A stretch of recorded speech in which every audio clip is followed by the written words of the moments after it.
First ನಾನು spiritual journey ಅದೆಲ್ಲ ಯೋಚನೆ ಮಾಡೋಕ್ಕೆ ಮುಂಚೆ ತಗೊಳ್ಳಿ.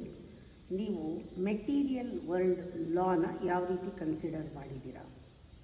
The law of material world do not apply to the presence. ಅಂದರೆ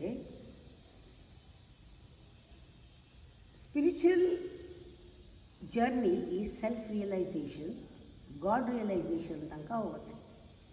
In the presence of self-realization, in the presence of God realization, no law of material world apply ಆಗಲ್ಲ. ನೀವು ಎಷ್ಟೊಂದು ಬಿಡಬೇಕಾಗತ್ತೆ. Once you are in a state of God realisation, you will understand ನಿಮ್ಮ thought ordinary ಅಲ್ಲ. Self ರಿಯಲೈಸೇಷನ್ನಲ್ಲಿ, God ರಿಯಲೈಸೇಷನ್ನಲ್ಲಿ ಥಾಟ್ಗೆ ಪ್ರಾಮುಖ್ಯತೆ ಇಲ್ಲ. You give importance to intuition.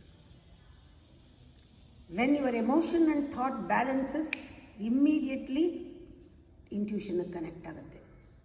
ಎಲ್ಲಿವರೆಗೂ ಎಮೋಷನ್ನೇ ಒಂದು ಲೈನು, ಥಾಟೇ ಒಂದು ಲೈನು, ಆ್ಯಕ್ಷನ್ನೇ ಇನ್ನೊಂದು ಲೈನು, ಬಾಡಿ ಒಂದು ದಿಕ್ಕು, ಮನಸ್ಸು ಒಂದು ದಿಕ್ಕು, ಬುದ್ಧಿ ಒಂದು ದಿಕ್ಕಿದ್ರೆ ಹೇಗೆ ಇಂಟ್ಯೂಷನ್ ವರ್ಕ್ ಆಗೋಕ್ಕೆ ಸಾಧ್ಯ? ಇಂಟ್ಯೂಷನ್ ನಿಮಗೆ ಬರೋಕ್ಕೆ ಸಾಧ್ಯನೇ ಇಲ್ಲ. ಯಾವಾಗ ತಲೆ ನೆಟ್ಟಗಿರುತ್ತೆ ನಿಮ್ಮ ಭುಜದ ಮೇಲೆ, ಅಂದರೆ ಎರಡೂ ಬ್ರೈನ್ ಬ್ಯಾಲೆನ್ಸ್ ಇರುತ್ತೆ, immediately you connect to the third, the intuition will come. ಆ ಇಂಟ್ಯೂಷನ್ ಯಾರಿಗಿದೆ ಅವರು inner call, inner voice, inner guidance follow ಮಾಡ್ತಾರೆ. ಆಗ law of material world apply ಆಗಲ್ಲ. ಯಾರು ಗಾಡ್ ರಿಯಲೈಸೇಷನಲ್ಲಿ ಇರ್ತಾರೆ ಅವ್ರು ಕಂಪ್ಲೀಟ್ಲಿ ಬೇರೆಯೇ ಮಾತಾಡ್ತಿರ್ತಾರೆ. ವರ್ಲ್ಡ್ ಲಾ ಇಟ್ಕೊಂಡವ್ರಿಗೆ ಈ ಲಾ, ಹ್ಯೂಮನ್ ಲಾ, ನ್ಯಾಯಾಲಯದ ಲಾ ಯಾವುದು ಇವ್ರಿಗೆ ಅರ್ಥ ಆಗಲ್ಲ, ಇವ್ರದ್ದು ಅವ್ರಿಗೆ ಅರ್ಥ ಆಗಲ್ಲ. ಅದಕ್ಕೆ ಹೇಳೋದು,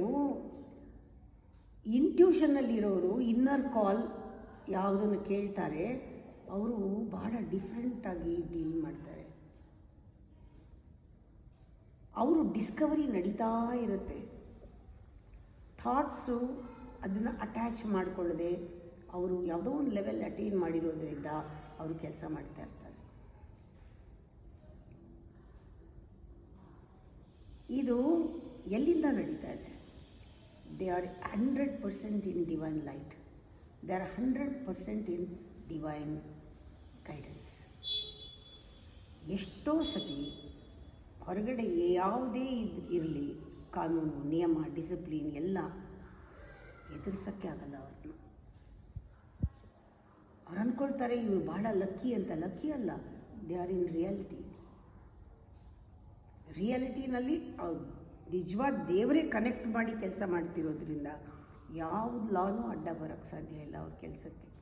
ಹೇಗೋ ಹಾಗೆ ಈ ರಂಗೋಲಿ ಕೆಳಗೆ ನುಸುಳೋದು ಅಂತಲ್ಲ, ಅವ್ರಿಗೊಂದು ದಾರಿ ಸಿಕ್ಬಿಡುತ್ತೆ, ಆ ಕೆಲಸ ಆಗುತ್ತೆ.